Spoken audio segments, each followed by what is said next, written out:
वाले नान बना रहे हैं और इसके साथ एक बहुत मज़ेदार सा पेशावरी रोस्ट बना रहे हैं। टेस्ट बड़े मज़े का होता है। तो यहाँ पर हम इसमें डाल रहे हैं घी, ठीक है। इसमें हम करेंगे प्याज को ब्राउन।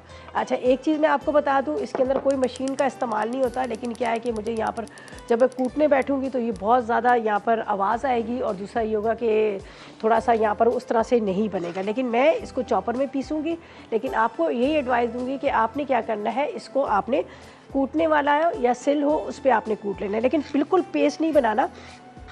मोटा मोटा कूट लेंगे तो जितनी देर में गोश्त गलेगा इतनी देर में मसाला भी तैयार हो गया। तो यहाँ पर हम चलते हैं इसकी तरफ, मसाले की तरफ। ये तो प्याज जो है हमारा, ये अच्छी तरह से इसको ब्राउन करेंगे। ब्राउन करके हम इसको निकाल लेंगे। निकाल के मैं चॉपर में डालूंगी। तो चॉपर में अगर नहीं डालना तो आपके पास वामदस्ता है, उसमें आपने कूट लेना। अब यहाँ पर थोड़ा सा वो सारी फैसिलिटीज़ तो नहीं होती जो आपके घर में होती है, तो इसलिए थोड़ा सा कहीं ना कहीं हमें तोड़ जोड़ करना पड़ता है। तो तोड़ जोड़ के लिए मैंने यहाँ पर ले लिया है, यहाँ पर चॉपर ले लिया है। तो मैं अब आपको बताती हूँ, ये मेरे पास लहसुन है, इसके साथ ये मेरे पास है सॉरी ज़ीरा और लहसुन है, ये देख लीजिएगा, ठीक है। बाकी चीज़ें मैं साइड पे रखती जाती हूँ, ये मैं आपको बता देती हूँ। बड़े मज़े का बनता है, बिल्कुल सिंपल है। जब आप कभी जाते हैं ना, जिस तरह से आप अक्सर देखते होते हैं जो होते हैं ढाबा, रेस्टोरेंट वगैरह, ढाबा स्टाइल में जो बने थे ढाबा, वहाँ पे ये आपको मिलेगा लंबा शोरबा, लेकिन टेस्ट बड़े मज़े का। ये हमने लहसुन और ज़ीरा, इसके बाद इसमें काली मिर्च, साथ में ये इलायची, इसके बाद ये नमक, ठीक है, 1 चाय का चम्मच नमक, इसलिए कि इसमें काफ़ी सारा शोरबा बनेगा। यहाँ पर है थोड़ा सा पिसा गरम मसाला, साथ में भी डाल देते हैं, फिर ऊपर से डालते हैं। कोई इतने लंबी चीज़ें इसमें नहीं है, लेकिन अगर आपको थोड़ा सा इसको करना है, स्पाइसी करना चाह रहे हैं, आप थोड़ा सा चाह रहे हैं मज़ेदार बने, तो आप बेशक इसके अंदर 2-3 हरी मिर्चें भी चॉप करके डाल सकते हैं। तो अब जो हमने मेन जो क्या करना है, यहाँ पर हमने करना है प्याज को ब्राउन करके निकालेंगे। अच्छा सा खूबसूरत सा कलर इसको देना है, फिर उसके बाद हमने इसको भुनाई करनी है। अच्छा, मैं तो क्या करती हूँ घर में, या तो फिर मिट्टी की हांडी है उस पर चढ़ा के छोड़ देती हूँ, या फिर प्रेशर कुकर में डालती हूँ, ताकि प्रेशर कुकर में ये बहुत अच्छे से गल जाए। इसको इतना अच्छा गला होना चाहिए कि जैसे ही आप इसकी बोन उठाएं यहाँ से और ये घिर रहा हो, इतना ही गला होना चाहिए कि आप इसको उठाएं और सारा गोश्त साइड से घिर रहा। तो ये अभी तो पूरा फुल पका नहीं किया हुआ, हमने हाफ डन किया, ताकि हम यहाँ पर भी ग्रेवी के साथ भी इसको पकाएंगे, ताकि उसका भी। अच्छा, ये उसी की यखनी है जो इसके अंदर डाल देंगे और हल्की आंच पे छोड़ देंगे। तो यहाँ पर प्याज का इंतज़ार करते हैं, प्याज हमारा अच्छी से ब्राउन होगा, फिर हम सारी चीज़ों को डाल देंगे। यहाँ पर प्याज को फ्राई करके निकाला है और इसमें से थोड़ा सा निकाल लिया था, घी ज़्यादा था, और इसके अंदर मैंने डाल दिया वो मटन का पूरा पीस था, ये डाल दिया। अब मैं इसको थोड़ा कवर करती हूँ, ये उड़ रहा है, ठीक है। यहाँ पर आपके सामने मैंने क्या डाला, इलायची डाली है, काली मिर्च डाली है, ज़ीरा डाला है, लहसुन डाला है, ठीक है, नमक डाला है। इसके अंदर चली जाएगी ये फ्राई वाली प्याज, ठीक है। इसमें कोई टमाटर, कोई दही वही कुछ भी नहीं डालेंगे, बस इसी को अच्छी तरह से पीस लेंगे। बिस्मिल्लाहिर्रहमानिर्रहीम।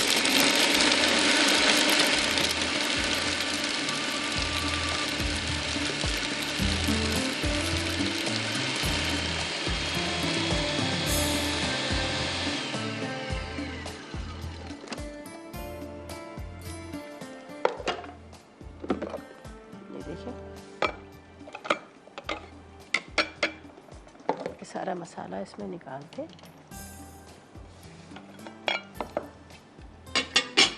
ये इसमें निकाल लेती हूँ ताकि आपको नज़र आए, ठीक है। ये देखिए,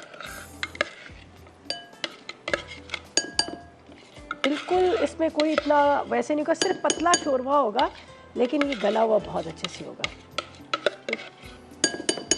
चलें जी, हमारे साथ एक कॉलर है, उनसे भी बात करते हैं। अस्सलाम वालेकुम। वालेकुम अस्सलाम। रिदा, क्या हाल है? ठीक है आप? अल्लाह का शुक्र, आप बताएं, आप कैसी हैं? ठीक ठाक, अल्लाह का शुक्र है। मैं पहले भी 2 दफा से बात कर चुकी हूँ। आज मैंने स्पेशल की है कॉल आपको बताने के लिए कि मैंने आपकी रेसिपी से वो ड्राई फ्रूट हलवा बनाया, बहुत जबरदस्त बना। अरे वाह, वेरी गुड। और सूजी मैंने थोड़ी ज्यादा डाल दी थी, तो मैंने बहुत जबरदस्त बने।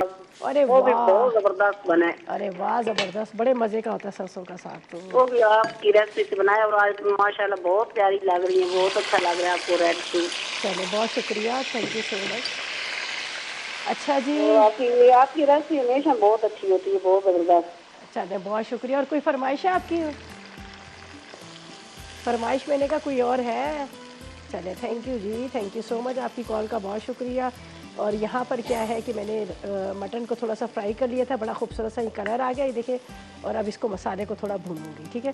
मसाले को भूनने के बाद फिर ये जो मेरे पास यखनी पड़ी हुई है, इसी यखनी को हम डाल देंगे इसी के अंदर और इसको हल्की आग पे छोड़ देंगे।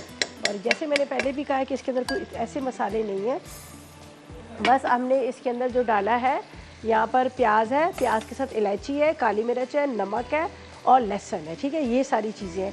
बस इसको थोड़ा भुनाई करेंगे ताकि वो जो प्याज और ये अच्छी तरह से लहसुन हो जाए। फिर ये जो पड़ी हुई इसकी यखनी डालकर फिर इसको हल्की आग पर छोड़ देंगे, तो ये हल्की आग पे आराम से पकता रहेगा।